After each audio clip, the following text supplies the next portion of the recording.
It's the beginning of a new year, a new month, a new day. You wake up not to the dreaded finger prick, but to the gentle chirping of birds outside your window. Your body feels light, rejuvenated, free from the sluggishness that used to cling to your body like a shadow. No more morning anxiety about blood sugar levels and needles. You savor a cup of freshly brewed coffee, the taste unmarred by any metallic flavors. This year, your calendar is not dictated by doctor's appointments and dietary restrictions. You conquer challenging hikes, join your loved ones for spontaneous adventures, and you merry the night away without a care in the world. No more, maybe later, I shouldn't, I couldn't, I mustn't. Life feels boundless, a delicious buffet of possibilities, and you grab the plate with both hands. Food becomes your friend, not a foe. You explore vibrant farmers' markets, filling your basket with nature's bounty. You savor ripe cherries that burst with sweetness, bite into juicy steaks without guilt, and indulge in the occasional slice of cake, knowing it won't send your health into a tailspin. You've rediscovered the joy of replenishing and nourishing your body without shame, without guilt. Food fuels your adventures, not controls them. As the sun sets on this new day, you feel a wave of profound peace over you. You've taken back control of your health, and with it, your entire life back. This year, diabetes is not your story. It's just the chapter that you've closed, you've left behind, so that you are ready to write a new chapter, a new unfolding stories of many possibilities, and the kind of help that allows you to embrace your life fully. My name is Harun Rabbani. I'm a storyteller. I help people create new stories for their lives. I've been helping people learn new skills and transform them into habits that transforms their life for the last 25 years. For nearly 10 years now, I've been working directly with people with health issues, running retreats, helping people with diabetes to reverse them altogether. Here's the challenge for most people. Enjoying the life that you want is made complicated by the overload of information and misinformation from all quarters. Life can be easy if you choose to go down that path. In this episode of the Harun Rabbani podcast, I'm going to share with you 5 easy steps you can take to start winning your life back so that diabetes no longer dictates your life, but your life is dictated by you, your hopes, dreams, and aspirations, no matter what age you are currently. Every year, people make New Year's resolutions, they set goals. Anybody who's got diabetes wants to get away from having diabetes, that's for sure. Here's the number one biggest issue that people have when they've got diabetes. They have forgotten what it looks like to be free of diabetes. If you want to change that, then you've got to start envisioning what does it look like through your eyes, what the world looks like with you without diabetes. What do you look like in the mirror? What does it sound like? What are people saying to you? What are the kind of conversations you're having? Not the, oh my God, I can't eat this, thank you very much, but no. Or not somebody hitting hard on you and say, hey, stop eating the sugar, stop eating this, stop eating that. No, what are the conversations you're having with people that comes with being full of life, full of vitality, full of energy, with no more diabetes? What does it feel like having no more sluggishness? What does it feel like having energy? If you've got type 2 diabetes, then you have not always been a diabetic. At some point in your life, maybe for many years or maybe just for childhood, you had energy, you had adventure, you had curiosity. How does it feel like having that kind of energy levels today? Not tomorrow, but today. How does it feel like internally being free at last? Do you have a sense of inner peace or joy or bliss? What are the feelings you associate with having your life back?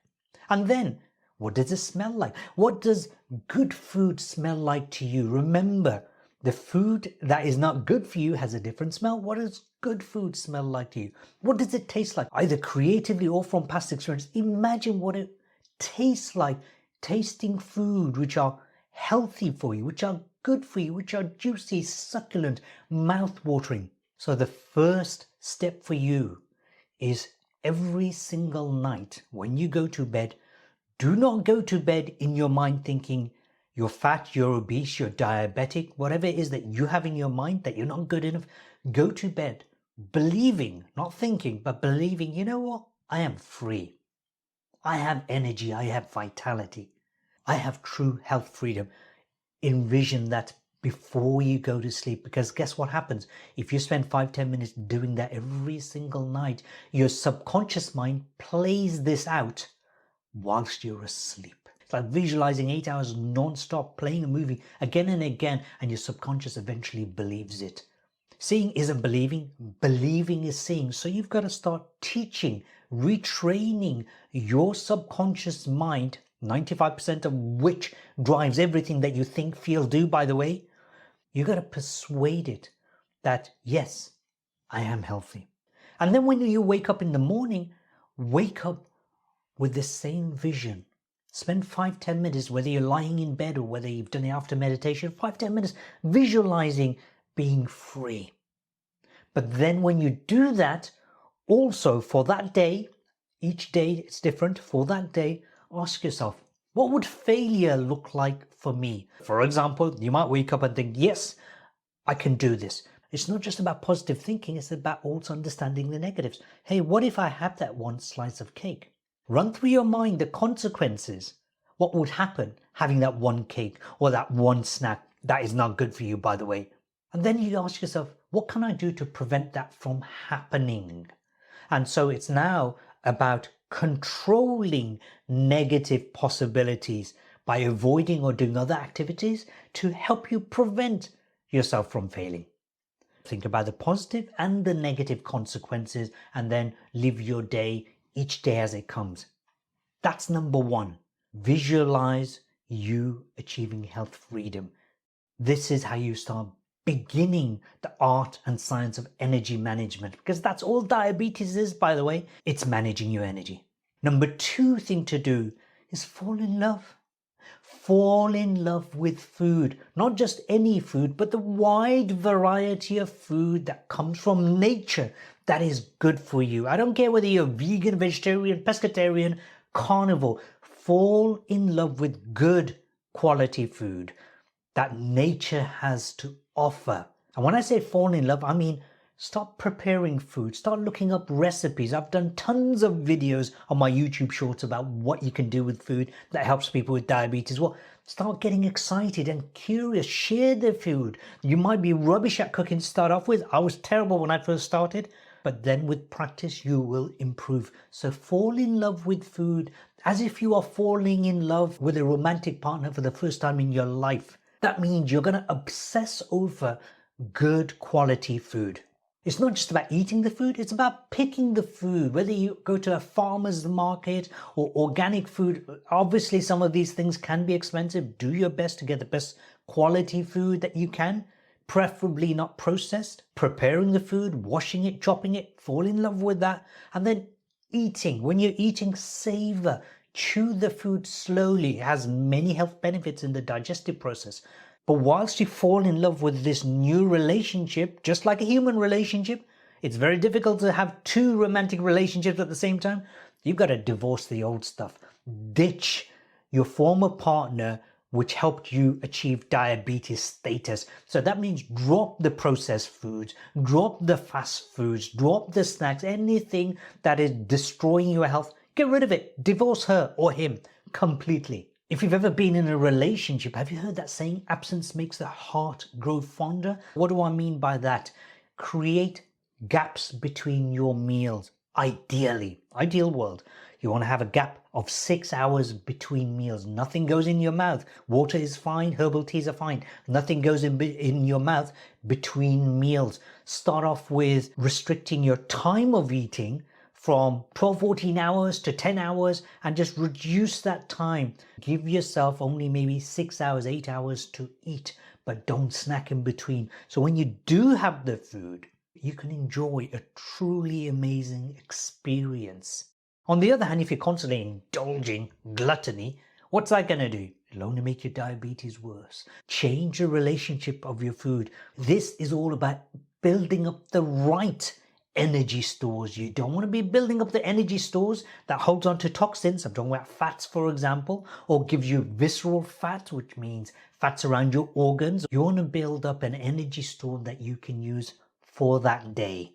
If you want to lose energy, then think about it this way. If you need 2,000 calories of energy a day to survive and you want to lose weight, then all you do is only consume 1,500, 1,600 calories. And if you want to go radical, you can go 1,000 calories. So 50% of your calorific needs come from your food, or even further radical, go down to 500 calories. There's many things you can do, but it's all about your relationship with good food. Build, nurture, nourish your relationship with the stuff that supports your health and gives you health freedom, and ditch everything else. The third thing about energy is about energy consumption. Now, when you're asleep, you're consuming energy. Great. When you're just sitting down listening to this or walking around listening to this, you're using energy. You see, every single cell, organ, and system in your body is constantly using energy throughout the day. But there's a certain type of energy consumption that is very, very powerful for a diabetic. One of our great concerns is, of course, blood sugar spikes. Here's how you prevent it. If you've got 2 meals or 3 meals a day, after every meal, go for a 15 to 20 minute walk. Because in that walking, you're going to be using your arms, your legs, because we all swing arms and legs as we walk. You're going to be using your shoulders, your spine. You're going to use every body part, and particularly your heart. All of these have got something called mitochondria, energy factories, millions upon millions of energy factories which need, guess what? Sugar. And so if you've got an excess amount of blood sugar, it will start depleting it. And so whilst it's doing that, your food is getting processed. And then when that releases into sugar into your bloodstream, you don't have a blood sugar spike. It is one of the smartest ways you can use energy. So it's exercise, obviously, of one variety. So my recommendation, if you don't do any exercise at all, then this year, begin the practice of walking after your meals. Definitely after your 1 or 2 meals a day, the big ones, go for a 15-20 minute walk. I'm not talking about when you have a cup of tea and a little fruit with it, you go for a walk straight after that. I'm talking about after a main meal. So if you can do that 2 or 3 times a day, 15-20 minutes, you are going to shift your blood sugar levels significantly. That's where you start. The next level is go for a 45-minute walk. If you can do all of that stuff I've just mentioned, 45-minute walk will make your body far more insulin sensitive and more likely to be able to control your diabetes far more than you can possibly imagine. And the third one, strongly recommended when you are ready, then go to the gym or a studio to do either yoga or gym workouts or aerobic exercises. You want to be looking at 150 minutes a week on average. That means less than 1 hour, 3 times a week. It's not that difficult. Turn up. When I started using the gym back in 1985, there were only bodybuilder gyms around. There weren't all the gyms and the yoga studios or whatever that we have today. So today you have got so many more choices.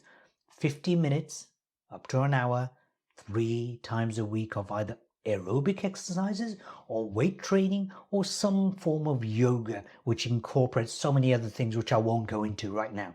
That's energy consumption. How about energy restoration? It comes from the most simplest of acts altogether.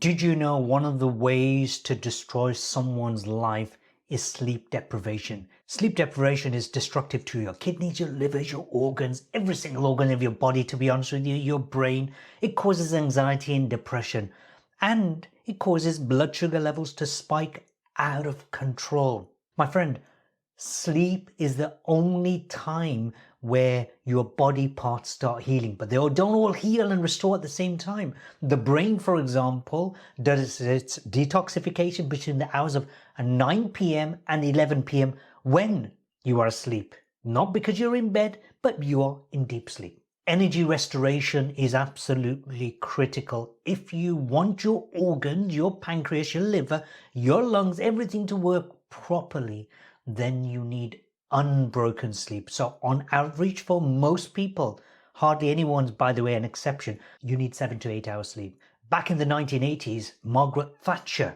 and Ronald Reagan, leaders of the UK and the USA, respectively, used to brag on about how few hours sleep they need. I don't know, 3 hours and 6 hours a night. And yet both of them suffered from dementia in later life. Dementia is related to insulin resistance. Insulin resistance, guess what, is the cause of type 2 diabetes. They all have the same common cause. So sleep, my friend, is important. If you're going to change any habits that isn't working for you, then please sleep early. 10 p.m. is a good time to sleep. You still get to detox your brain before 11 p.m. 10 p.m. and then wake up early. Now, if you're having trouble sleeping and you're having trouble waking up, then go and watch my video on how to improve your sleep hygiene. That was energy restoration. Now let's talk about making your energy more effective. Stress. Stress is a killer. It is the destroyer. Not only does it destroy your mind, it gets you distracted. It gets you to make poor decisions. Think about emotional eating. People who are emotionally eating, they have underlying chronic stress, constant worries. Now, out of all the diabetes clients I've worked with over the years, I test them using various systems and processes, including one of my technologies called the BioL device, and it shows that stress is high up on their agenda. How do you improve your stress? First one, practice breathing exercises. Most people breathe in the way people are having panic attacks. Breathing in for 2, holding for 1, breathing out for 3. That is like having a panic attack. You want to breathe in for 4, breathe out for 6, hold for 2. That is called ratio breathing. There's a whole bunch of ways you can learn breathing techniques, lots of stuff on the internet that you can look into. If you are interested, by the way, of learning anything that I've covered thus far, I have a full online course that you can access one step at a time to develop the different habits, including breathing and sleep. Practicing breathing exercises is very useful. You can get so much training online or go to a yoga teacher who actually practices breathing techniques. They don't all do that. Or you can join my online course, which I'll talk about a bit later on. Breathing is number 1. Number 2, mindfulness. Just being aware of emotions as they come up, both negative and positive. Look at the things that are stressing you. Be aware that it's stressing you. Here's an example. When I've worked with people with anger management issues, I don't tell them to stop being angry. I say to them, okay, next time you're angry, just pay attention to the fact that you're angry. Just notice you're angry whilst you're angry. And do it again next time, and do it again. Here's what will happen. Your brain goes, huh? I'm doing this, I'm acting like an idiot.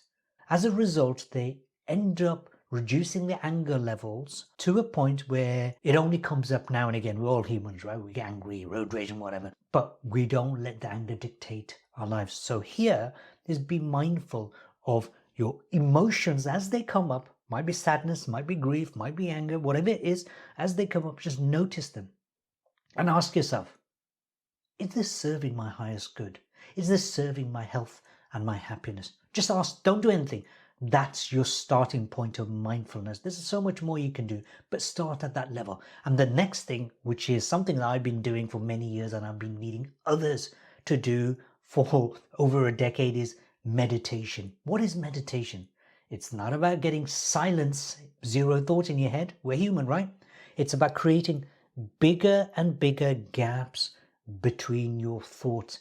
Then you are going to be less vulnerable to distractions by other people and other things. You're going to be making better decisions. You're going to hear your true inner voice rather than everybody else's voices. You see, most of us live our lives as if they're not like our lives. We live it based on other people's opinions and gossips and what other people think we should do, ought to do, must do. And even if we think we're making our own decisions, no, you're not. Most of the time, it's parental programming. If you really want to make a big difference, this is the big one you need to start working on. Let me summarize. There are 5 levels of activity you can do to start eliminating diabetes from your life.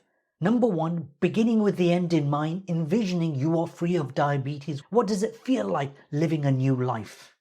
Full of energy. Number 2, fall in love with food. have a sexy, gorgeous, delicious relationship with food and be moderate in your consumption of it. Number 3, use your body. Unless you've got lots of mobility issues, and you can just talk about that in another episode, use your body correctly. Walk, run, go to the gym, go swimming, whatever works for you. Our human body has not been designed to be sitting on a sofa, on a bed all day, every day. It's meant to be out and about many hours every single day. I'm saying to you, just do it at least 3 times a day after meals, even if it's a small meal, but certainly after the big meal. Go for a 15-20 minute walk. That's the bare minimum. 4th, sleep. You need to let your body and your mind and your brain, everything rest. And then number 5, manage your stress through breathing, meditation, and mindfulness. But how do you develop a lifestyle that supports good health if that's something you've never done? Let me share with you a story. Back in the early 1900s, there was a plastic surgeon by the name of Dr. Maxwell Maltz. He observed how his patients behaved when they had a limb amputation. He would put a new prosthetic limb, false arm, false leg, and he would observe how long it would take for them to get used to the new arm or leg. And on average, he found it was about 21 days, because if you're used to your own arm and then you lose it and then you have a false arm there, it takes about 21 days to get used to it. He came up with a theory that it takes 21 days to form a new habit. And so he wrote a book called Psycho-Cybernetics. This is in 1960, and it was a bestseller. And so many trainers and motivational gurus embraced it with their arms and said, yes, we can form new habits. You can change your life within 21 days. And so people thought of the idea of losing weight in 21 days, building a business in 21 days, all sorts of crazy stuff. But here's what the science says. It's a load of rubbish.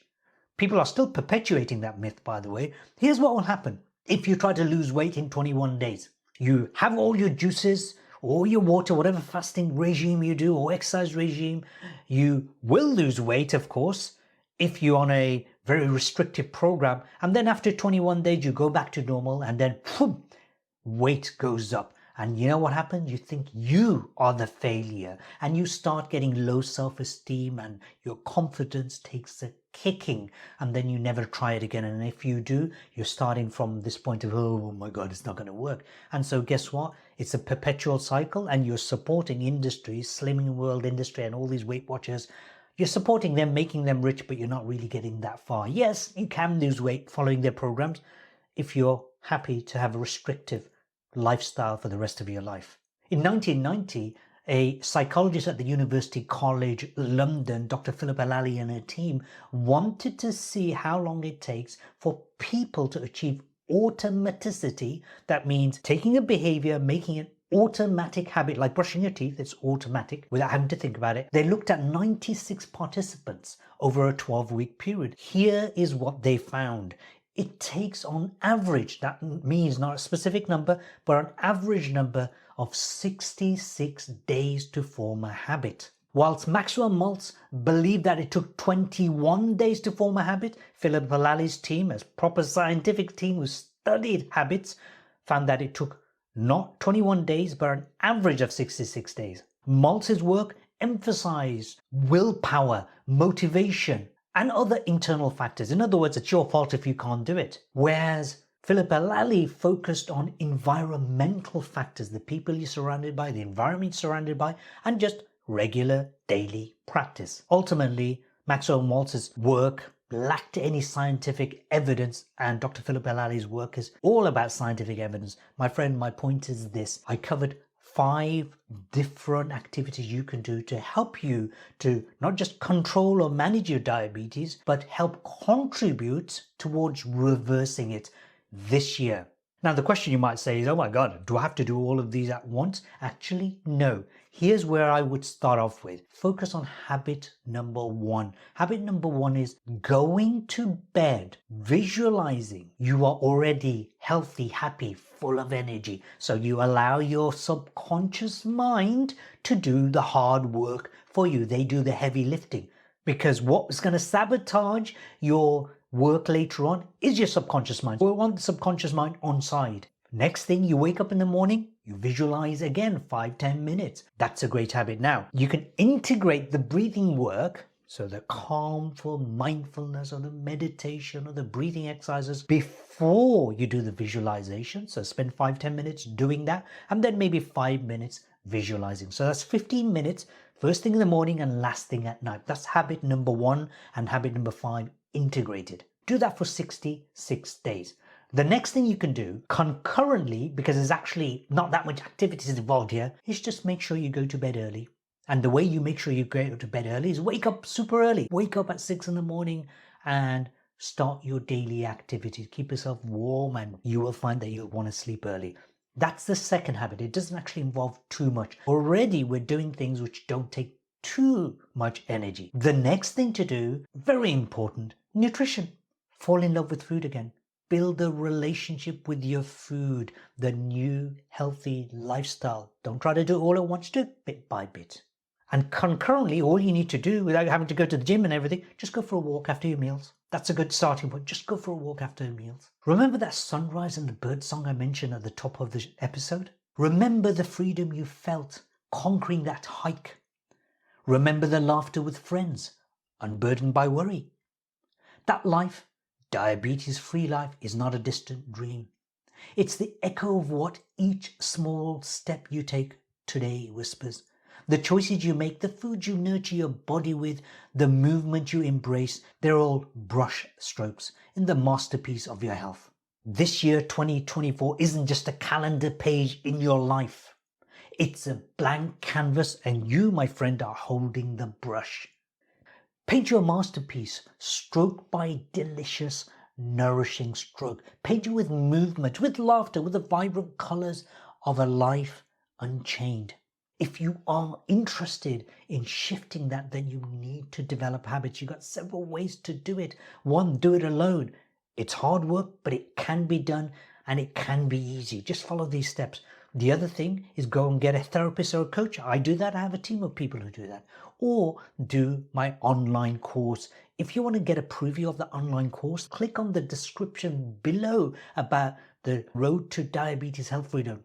It's a preview to my online training course, which I strongly recommend, of course I would, for you to do if you want to get your life back. You are the author of your health story. And this year, the plot twist is glorious. You win your life back.